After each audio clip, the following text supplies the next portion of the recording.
রাত পোহালে ত্রয়োদশ জাতীয় সংসদ নির্বাচন অনুষ্ঠিত হবে। এই নির্বাচনে মূলত বিএনপি এবং জামাতে ইসলামের নেতৃত্বে দুটি জোট প্রতিদ্বন্দ্বিতা করছে।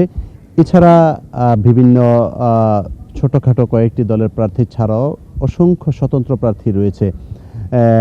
আমি এই মুহূর্তে দাঁড়িয়ে আছি গুলশান যে স্কুলটি অর্থাৎ বিএনপির যে কেন্দ্রীয় কার্যালয়ে রয়েছে, গুলশানের চেয়ারপারসনের যে কার্যালয় রয়েছে সেই কার্যালয়ের ঠিক পাশে Gulshan model high school and college. এই কেন্দ্রটিতে বিএনপি চেয়ারম্যান তারেক রহমান এবং তার পরিবারের সদস্যরা এখানে ভোট প্রদান করবেন। এই জন্য এই কেন্দ্রটির কিন্তু পরিষ্কার পরিচ্ছন্ন করা হয়েছে এবং সৌন্দর্য বর্ধনের কাজও ইতিমধ্যে সম্পন্ন হয়েছে। আপনি দেখতে পাচ্ছেন যে 201 নম্বর যে রুমটি দোতলায় Gulshan model high school and কলেজের দ্বিতীয় তলার এই 201 নম্বর কক্ষটিতেই বিএনপি চেয়ারম্যান তারেক রহমান এবং তার সহধর্মিণী জুবাইদা রহমান ও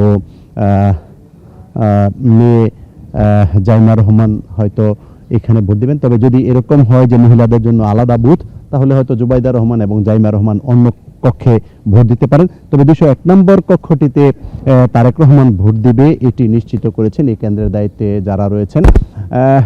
এবং কিছুক্ষণ আগে তারেক রহমানের পরিবারের পক্ষ থেকে বেশ কয়েকজন এখানে এসে কক্ষটি পরিদর্শন করেছেন।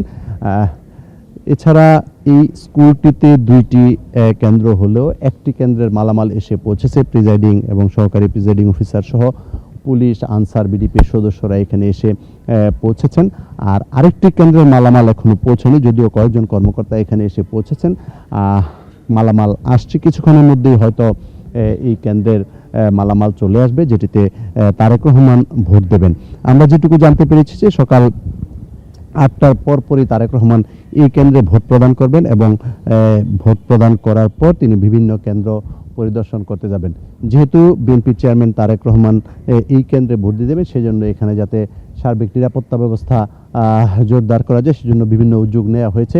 এর মধ্যে আমরা যেটুকু দেখেছি যে ভেতরে সিসি ক্যামেরা স্থাপন করা হয়েছে প্রতিটি কেন্দ্রের মধ্যেই, এবং সেটি মনিটরিং করার জন্য এই school Gulshan model school and কলেজের যে প্রিন্সিপাল তার রুমেই সেখানে সেই ডিভাইসটি রাখা হয়েছে এবং সেখান থেকেই সার্বক্ষণিক মনিটরিং করা হবে। এখানে 32টি সিসি ক্যামেরা স্থাপন করা হয়েছে যাতে করে ভোট কেন্দ্রে কোনো ধরনের অপ্রীতিকর ঘটনা ঘটলে সেটি যাতে কাদের কারণে ঘটেছে বা কারা ঘটাতে চেষ্টা করেছে সেটি যাতে আইডেন্টিফাই করা যায়।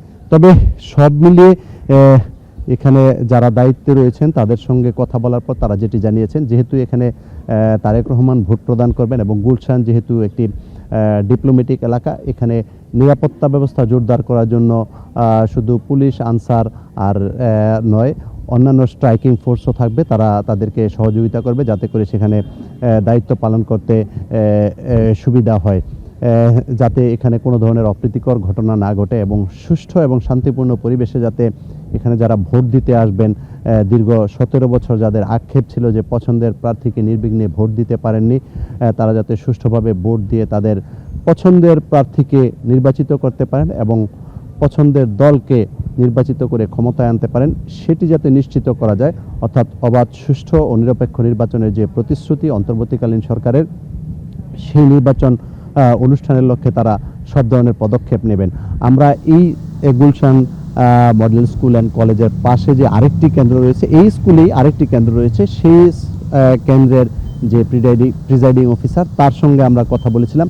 তিনি বলেছেন যে এখানে নির্বিঘ্নে ভোট দেওয়ার জন্য যা যা করা দরকার সব কিছু করা হবে এবং কেউ যদি কোনো ধরনের বিশৃঙ্খলা করতে চায় তাহলে আইনশৃঙ্খলা বাহিনীর সহায়তায় তারা কঠোর পদক্ষেপ গ্রহণ করবেন যাতে কোনো ধরনের বিশৃঙ্খলা এখানে ঘটাতে কেউ সক্ষম না হয়।